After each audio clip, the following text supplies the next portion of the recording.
Bismillahirrahmanirrahim. Alhamdulillahirabbil alamin. Oke, kita melanjutkan dari seri yang kelima yang sempat terputus ya, supaya tidak terlalu panjang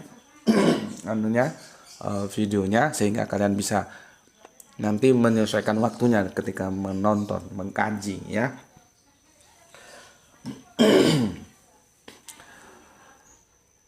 Oke, aku akan review dari Kang Mas Isdianto ya. Alhamdulillah Gus Sidapani setia menyimak sampai seri keempat. Mantap Gus pencerahannya. Menurut saya gelar Fir'aun lebih tepat suatu kritik disematkan kepada kebijakan kekuasaannya, bukan kepada personalnya. Semoga Cak tetap istiqomah dan menentukan seperti jati dirimu, dan Tuan Guru Gus Beti tetap sehat selalu dan mudah mendapatkan rezeki barokah. Salam Islam rasional. Oke, terima kasih. Komen yang bagus sekali dari Kang Mas kita, Kang Mas Isdianto PPTK yang ada di Sidamadik. Semoga Gusti Allah Agung selalu merahmatimu bersama keluarga di sana. Salam Islam. Berikutnya Kang Mustafa Ibrahim yang punya Bulak Sumur Yogyakarta. Konstituen demokrasi kita menyedihkan. Lihat itu. Fanatisme buta, itu yang aku bilang tadi. Nesu-nesu, marah-marah gitu ya. Salah ya salah, nggak usah nesu-nesu, nggak usah marah-marah gitu. Fanatisme buta hingga kehilangan akal dan adab. Yang ada hanya kultus individu. Nah, makanya aku kan sekarang memposisikan diri sebagai voter saja dah. Nggak jadi supporter ya. Voter, supporter. Mending jadi voter aja. Ya. Jadi kehilangan akal sehat jadinya. Ya. Dan itu videonya terus mengalir itu yang memberi komentar. Jadi aku berpikir begini ya. Tanpa melihat benar salahnya dulu ya. Si Ca ini benar-benar hebat. Bagaimana satu orang bisa menyedot perhatian sekian banyak orang. Itu berapa video itu yang terunggah itu yang semua membicarakan dia. Bandingkan dengan kasus saudara kami yang jadi korban di, seperti aku bilang di seri yang kelima di Kanjuruhan itu apakah dapat komen dengan orang-orang membuat video sebanyak ini? Kan enggak. Jadi kita kadang-kadang miris ketika ucapan itu lebih diperhatikan dari nyawa. Ketika ucapan lebih diperhatikan dari nyawa. Taruhlah kita anggap salah ucap. Ketika salah ucap yang komennya segitu banyak. Ketika aku nggak tahu nominalnya ya. Tapi yang jelas seratusan lebih. Mungkin mendekati angka 200-an. Nyawa hilang. Sampai sekarang kita nggak tahu kalau ditanya atas dasar apa nyawa dia harus dihilangkan. Itu video-video yang komentarin nggak sebanyak ini. Maka dari ini ya kalau aku bilang tanpa kita melihat dulu benar salahnya, tapi lihat responnya, maka si Ca ini termasuk hebat juga. Orang satu bisa menarik begitu banyak orang untuk bikin video menanggapi dia. Sementara seratusan lebih, hampir 200 nyawa hilang, tenang-tenang saja, Pak. Itulah yang dimaksud dengan Kang Mustafa Ibrahim ya. Menyedihkan. Menyedihkan. Oke. Matur nuwun, salam Isra untuk Kang Mas Mustafa Ibrahim yang punya Bulak Sumur Yogyakarta. Kita lanjutkan ke Soleha kita Gispati ya. Bismillah, lanjut nyimak seri keempat, salam Isra. Sudah di render lah itu. Nanti langsung diunggah ya. Oke, terima kasih untuk Kang Soleha kita Gispati. Dilanjutkan kepada Kang Irfan Al-Akbar ya. Tunggal wadah ojo bubrah, satu wadah jangan buyar, tercerai-berai. Demokrasi kita memang semakin crazy Gus, makin tak tentu arah. Nah itu tadi, mau terpimpin apa mau liberal. Ini sebetulnya kalau bisa kita ngobrol sama podcast ketemu bareng itu ke Jogja gitu, ketemu Bapak Reformasi itu, aku mau tanya sama dia. Bagaimana menurut Anda ya, demokrasi yang jalan sekarang ini bagaimana? Kan Anda dulu yang mereformasi gitu. Oke.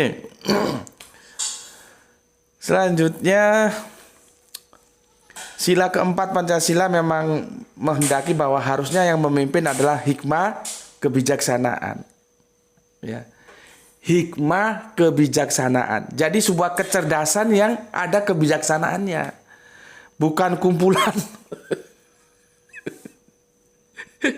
Ini bahasa kami orang Jawa Timur begini ya. Bukan kumpulan orang-orang ruwet yang menjadi pentolan partai.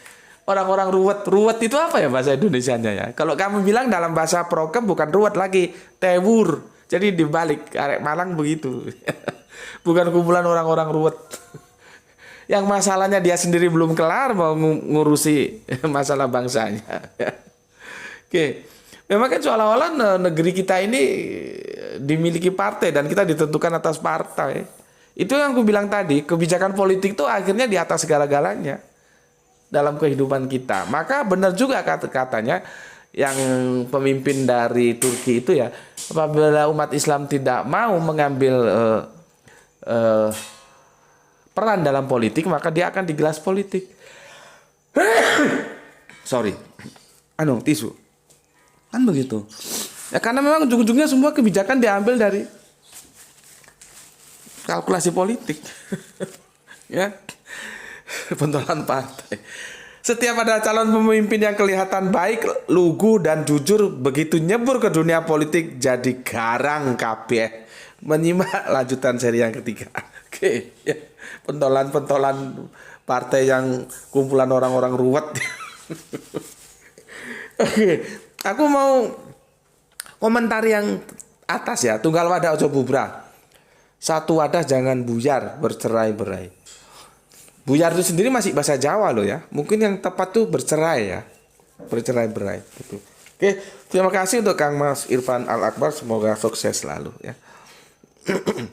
Berikutnya Joko Kendil, lo lah upload maneh.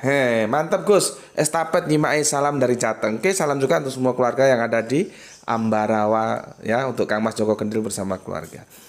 Kemudian Kang Mas Alpati, alhamdulillah nyemes Brebes. Nyimak Tuan Guru, salam Isra juga. Kemudian Kang Samsul Yatim hadir. Poinnya pasti di sini. Alhamdulillah tetap nyimak Gus. Oke, patunu untuk Kang Samsul Yatim ya. Salam untuk keluarga di Pandaan. Kemudian Kang Mas Edi Margono, assalamualaikum. Waalaikumsalam warahmatullahi wabarakatuh. Kemudian Kang Herman Natawijaya, nuhun Kang. Kang Arif Muksin Tuban hadir Goske, terima kasih.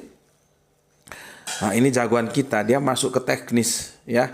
Aku sulit untuk membacanya, panjang sekali ini. Ya, inilah sesepuh kita Kang Mas Abdul Qadir Jelani ya, dari Pamekasan, Tunggal Wadah Ojo Bubrah. Ya. Tunggal Wadah Ojo Bubrah. Oke, sekelangkong simpennya Kang Abdul Qadir Jelani ya, yang ada di Pamekasan. Aduh. Untuk saudaraku Kristen dari Kang Mas Adil Abarita, mohon sabar ya. Dia menukil surat Toha 7778 apakah metafora gitu. Cuman sebagai bekal saja,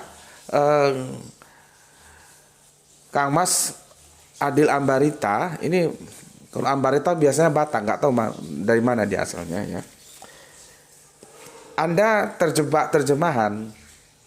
Itulah salah satu kelebihan Islam, di mana kitab sucinya Al-Quran dia punya original teksnya.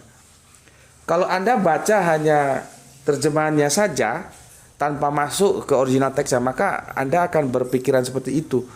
Jadi kalau Anda kebingungan tentang membelah laut apa yang dilakukan oleh Musa, itu aku bisa memaklumi, dan itu yang dialami oleh teman-teman Islam juga, banyak yang begitu seperti Anda.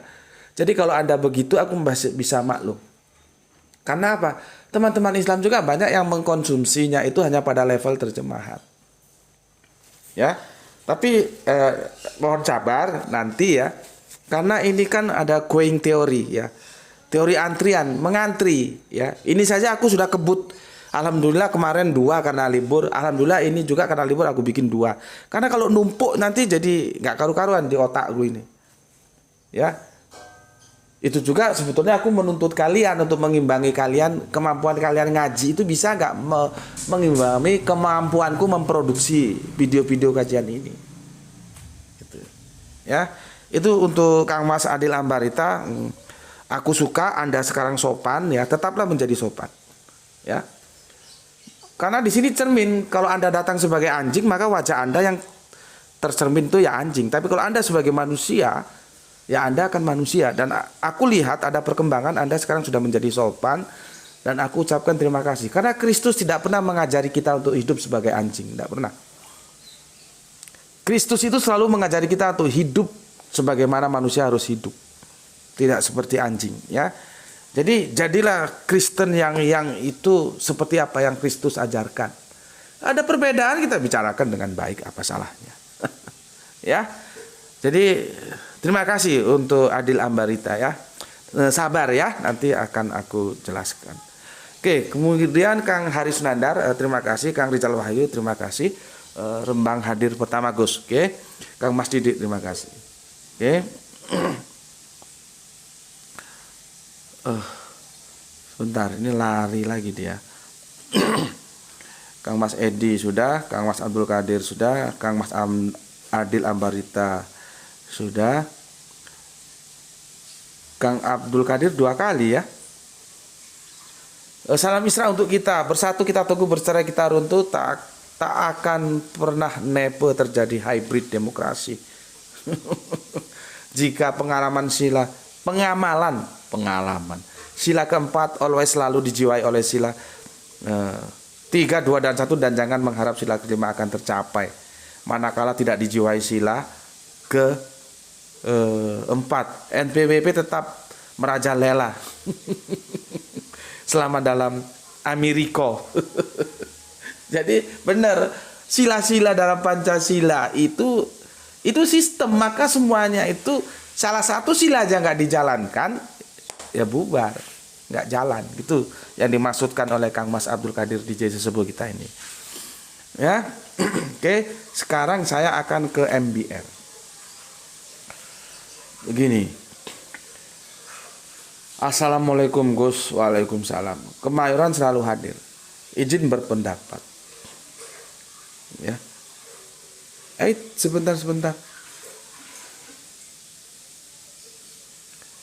Oke, sebenarnya secara ilmu agama dan kesederhanaannya Mbah MH Ainun Najib ini idola saya bersama Gus Betik dan Gus Bahat. Walau secara pemikiran politik saya tak setuju dengan Simbah dan ini. Oke. Karena saya teringat hadis Tirmizi. Ini yang mau kita bahas hadisnya ya. Barang siapa yang menghina pemimpin, maka Allah akan menghinakannya juga. Karena beliau pernah menjelaskan ulama dan umaro harus berdampingan membangun negara gitu. Mbak Ainun orang hebat, Pak Jokowi pun orang hebat. Saat saya mengenang betapa sedihnya Pak Jokowi saat ada kasus virus corona menimpa negaranya, lalu beliau ditambah sedih dengan wafat ibundanya sendiri. Saya salut. Mereka berdua orang yang hebat. Oke. Segini saja pendapat saya karena tak ingin melewati etika dan adab. Terima kasih Gus. Assalamualaikum warahmatullahi wabarakatuh. Aku memang bacakan namanya karena krusial, artinya supaya clear gitu ya. Maka aku bacakan namanya. Ya. Oke, jadi begini. Oke lah, kita terima hadis ini sahih gitu ya. Barang siapa yang menghina pemimpin, maka Allah akan menghinakannya juga ya. Dan itu semiliar, sebangun ya, sejiwa dengan pesan-pesan Al-Quran. Taat kepada Allah, taat kepada Rasul, taat kepada pemimpin. Kan begitu aturan mainnya. Ya, taat kepada Allah, taat kepada Rasul, taat kepada pemimpin. Oke, ini pahami dulu ya. Oke. Berikutnya yang pernah jadi rame itu dulu Al-Maidah berapa itu? bukain Al-Maidah 50 atau 51, Al-Maidah 51. Ya. Itu sebetulnya kalau dipahami secara menyeluruh itu bisa ngerti kita. Karena apa? Masing-masing kelompok ada pemimpinnya. Singa nggak mungkin dipimpin oleh babi ya, pemimpinnya ya singa. Babi nggak mungkin dipimpin oleh singa, bisa dimakan, pemimpinnya ya babi. Nih ya, wahai orang-orang yang beriman, janganlah kamu menjadikan orang Yahudi dan Nasrani bagi pemimpinmu. Mereka satu sama lain saling melindungi. Barang siapa di antara kamu yang menjadikan mereka pemimpin, maka sesungguhnya dia termasuk golongan mereka. Sungguh Allah tidak memberi petunjuk kepada orang-orang yang zalim. Nah, kita tahu maksudnya di sini apa? Masing-masing sudah ada pemimpinnya. Gitu loh. Ya.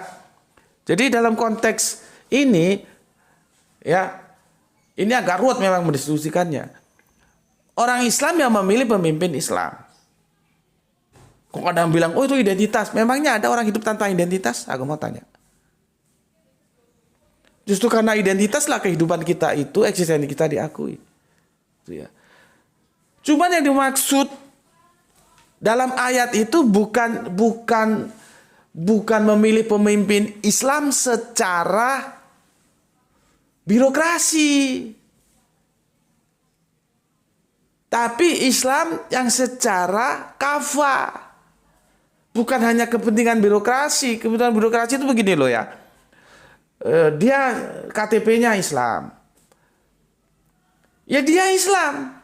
Tapi apakah orang yang ber-KTP Islam itu dia akan hidup dalam aturan-aturan Islam? Aku mau tanya. Kan enggak. Itu di penjara-penjara itu kalau kamu lihat yang ditahan itu coba lihat KTP-nya. Itu aku yakin banyak Islam itu. Karena apa? Karena secara statistik memang di negeri ini mayoritas Islam. Nanti kalau kamu pergi lagi ke Italia, mafioso itu agamanya ya Katolik, bukan Protestan. Karena mayoritas di sana Katolik. Artinya kita tidak bisa menilai benar salahnya sebuah ajaran dari perilaku orangnya. Yang pertama. Yang kedua, mengingatkan seseorang yang secara birokrasi beragama A, belum tentu dia melakoni kehidupan seperti agama yang dia cantumkan dalam KTP-nya. Yang dimaksudkan oleh ayat Al-Maidah berapa tadi? 51 itu Islam yang benar-benar Islam yang kapah. Birokrasinya Islam, perilaku kehidupannya juga Islam. Gitu loh. Bukan yang hanya sekedar KTP-nya Islam tapi sholat aja nggak pernah. Puasa nggak jelas. Kasih sayang sesama nggak tahu. Halal haram juga nggak ngerti. Ya tapi secara birokrasi dia sudah bisa terpilih. Karena kita pakai aturan birokrasi, KTP-nya apa? Islam. Sebetulnya yang dimaksud oleh ayat itu Islam yang kafah. Yang ucapan, pemikiran, ucapan, tindakan itu Islam. Itu yang dijadikan pemimpin. Bukan Islam sekedar birokrasinya terpenuhi, daftar ke KPU, agamanya Islam, tidak begitu. Ya. Jadi sebetulnya kalau itu kita pahami secara cerdas itu enak. Karena apa? Pemimpin-pemimpin Islam itu akan memberikan kedamaian menyeluruh kepada siapapun. Contohnya, bagaimana Kanjeng Nabi memimpin ya di Madinah Al-Munawwarah itu jangan lu bilang one color, enggak. Di sana ada Islamnya. Ya. Ada ahli kitabnya jadi dua, Yahudi Nasrani. Ada yang munafik-munafikun. Ya urusan itu akidah urusan sendiri-sendiri. Tapi urusan negara, ayo bareng-bareng. Gitu loh. Ya, oke, itu ini salah satu sisi supaya dipahami. Tapi inti yang mau aku maksudkan dalam surat 51 itu bukan pemimpin Islam yang cuman birokrasinya saja, tapi yang sungguh-sungguh, yang menimbulkan sebuah kemaslahatan bersama, baik terhadap yang Islam maupun yang kafir, itu sama-sama mensejahterakan. Itu, ya. Berikutnya, kita terima, oke lah hadis ini kita terima, Tirmizi ini ya. Barang siapa yang menghina pemimpin, maka Allah akan menghinakannya juga. Maka aku tanya, kalau kamu pakai hadis ini, perspektifmu si Cak Nun pada waktu itu menghina atau mengkritik? Coba. Kamu bisa saja ngomong menghina, tapi orang punya hak untuk mengatakan itu mengkritik. Bismillahirrahmanirrahim. Makanya aku bilang, ini sebetulnya momen bagus untuk pembelajaran kita bersama. Bawa ke kampus, ke meja-meja diskusi, sehingga nanti kita ngerti apa yang boleh, apa yang tidak boleh kita lakukan terhadap pemimpin kita. Kalau mengkritik itu seperti apa-apa, kalau yang katakan menghina itu seperti apa-apa gitu loh.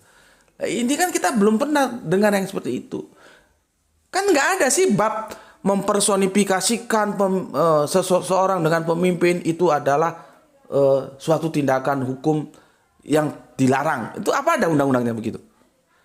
Makanya kalau misalkan disuruh minta maaf atas kesalahan yang mana?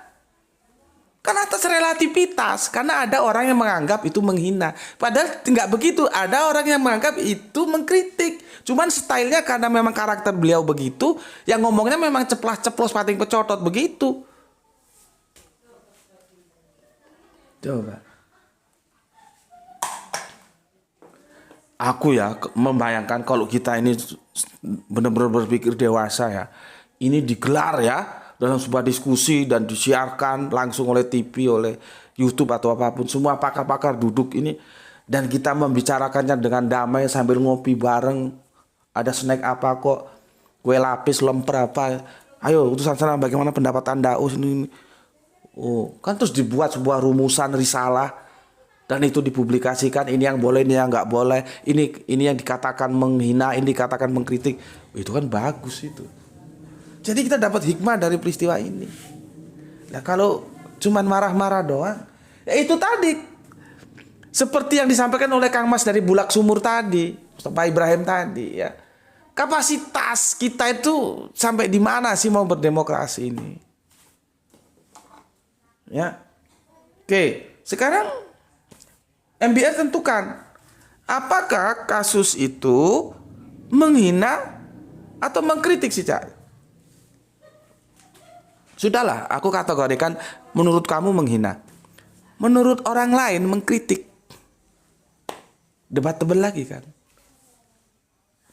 Oke. Nama. Berapa lama tuh? Berapa? Oh, belum setengah jam kan. Berikutnya,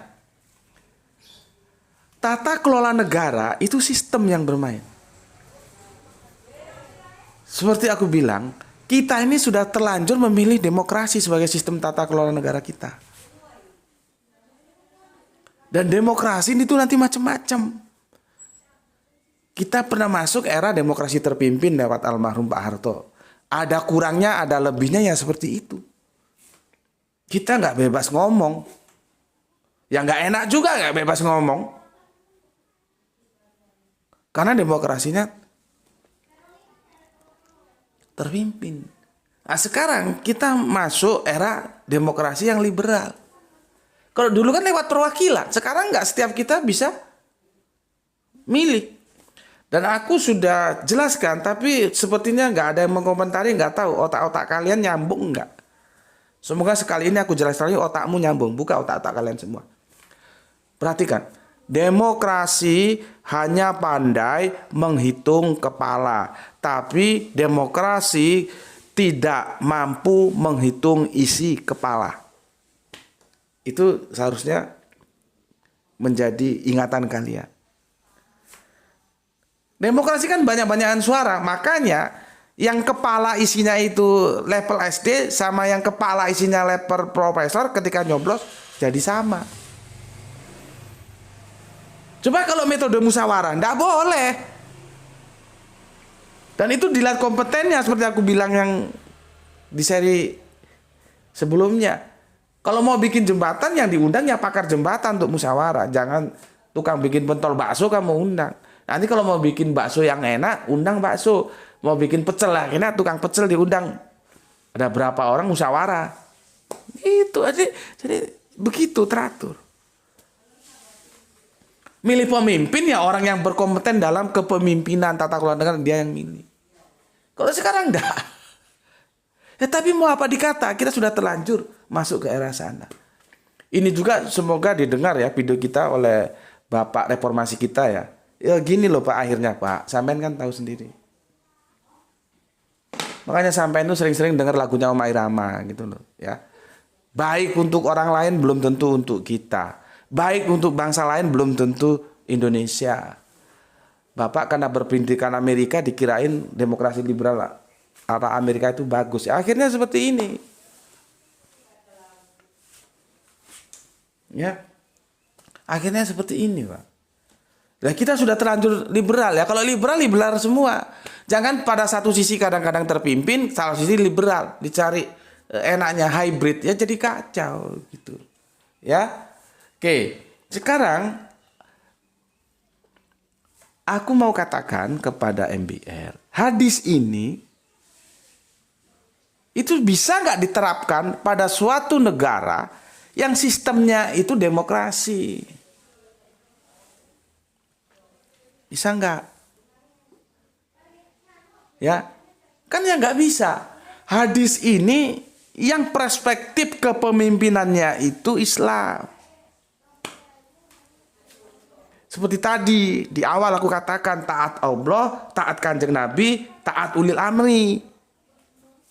Kalau semua itu berpusat, ditarik semua ini Kanjeng Nabi dan ulil amri ya sama-sama starting point-nya pijakannya itu pada Allah. Nanti masyarakat kan menjadi mengikut, semua hidup dalam aturan Allah, nggak ada geger. Apanya lagi mau dikritik orang semua udah taat terhadap hukum Allah? Apanya lagi mau dikritik orang semua sudah sesuai dengan aturan main yang Allah canangkan? Ya, makanya kalau ada orang sudah taat terhadap hukum Allah terus dikritik lagi, ya kena hadis ini.